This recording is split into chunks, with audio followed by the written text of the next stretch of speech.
Éducateurs, assistantes sociales chargées d'accueil, les salariés de l'association Issugam tirent la sonnette d'alarme.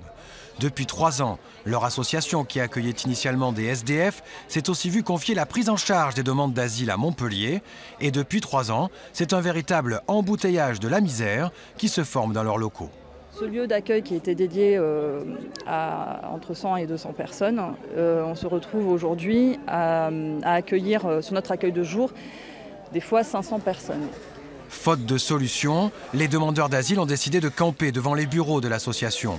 Une situation qui génère des tensions entre les communautés ou avec les SDF qui n'ont plus accès à l'accueil de jour dans de bonnes conditions. Et puis il y a quelques jours, la situation s'est encore dégradée. On a une collègue qui a été donc séquestrée, qui a été menacée, une autre qui a été agressée au sein de l'accueil, parce qu'il y a énormément de monde, et comme on ne peut pas être vigilant sur tout, ça crée des zones de non-droit au sein même de notre accueil de jour. Et nous, les salariés, on ne se sent pas en sécurité. Donc on ne se sent pas en sécurité et on ne se sent pas capable d'exercer notre travail, le travail qui nous anime et qui nous passionne en fait. Le regroupement d'associations GAM qui assure ces services répond à un appel d'offres de l'État.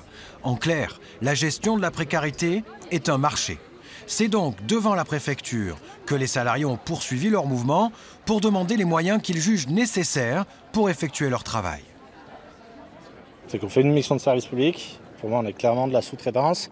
On vend de la paix sociale à l'État. Et du coup, c'est aussi grâce à l'association que du coup, il n'y ait pas plus de mobilisation de personnes précaires qui pètent une durite. Après cette paix sociale, il faut qu'on ait les moyens de pouvoir la vendre à l'État et d'assurer des conditions minimum aux personnes pour pas qu'elles pètent une durite.